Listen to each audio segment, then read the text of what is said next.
Welcome back to the channel, it's 9, and today we are going to be discussing God of War Ragnarok. We got an official update from Sony through a PlayStation blog post. Before we get into that, if you could hit that subscribe button and that like button, it helps the channel a ton. Now let's kick it off. So, a new PlayStation blog post has been dropped about God of War Ragnarok.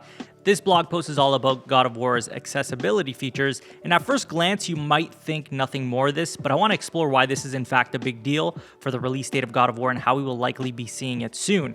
So just a quick recap so we're all on the same page. In a previous video we went over a job description for a brand manager, and I explained why this was good news for God of War releasing in 2022. We discussed phases of game development and how based on what we know, God of War is in the end stage. Now that we're all caught up, we can jump into this new blog post and what it means.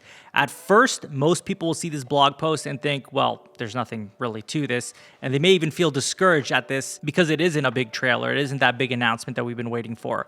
But this is actually a big deal, and here's why. Accessibility options are a good sign. This means the game is progressing well, and these kind of things are kind of set and ready at like the end stage of development, or typically at the end stage of development, meaning the game is likely playable from start to finish, and they're probably just polishing and fine-tuning things as we talked about in my previous video.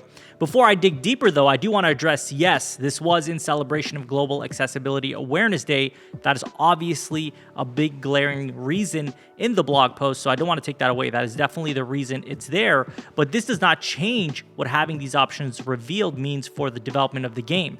These options being where they are at this point in time and being shown is definitely reason to believe that the game is even closer to release than we originally thought because we haven't heard anything. This is also a sign that marketing and awareness for God of War Ragnarok is kicking off, and I believe we will see more drops of info in the weeks going forward.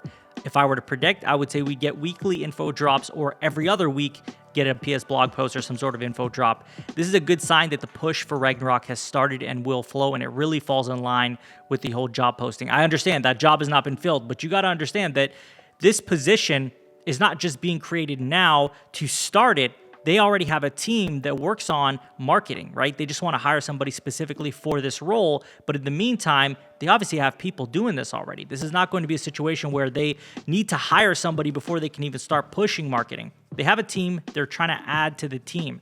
If Sony is going to use studios to work together to complete each other's games or work on parts of each other's games, right? Like kind of cross work with studios, why wouldn't they use their marketing department? Think about it. Marketing is a lot simpler and kind of uniform with video games, whereas development may be different depending on the genre you're doing, depending on many different aspects. So I feel like marketing is easier to do crosswork than if you were developing a video game. To further provide evidence for what I am saying, I want to take a look back at two of Sony's major IP that dropped and compare their info releases.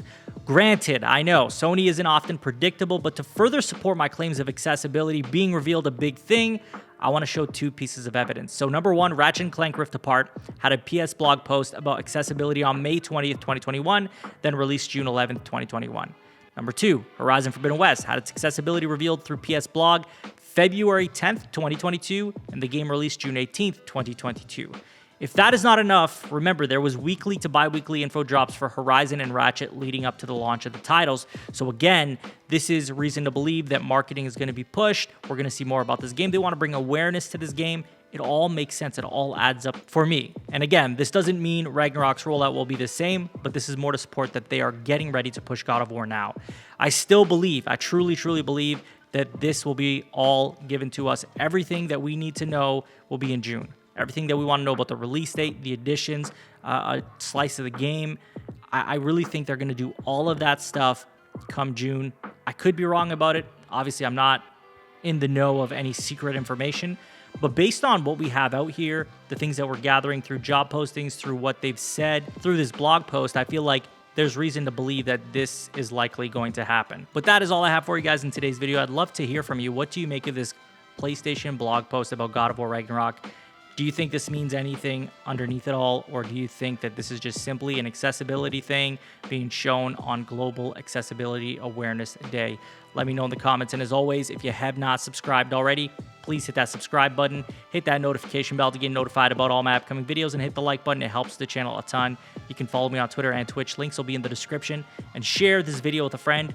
I will talk to you all on the next one. Take care.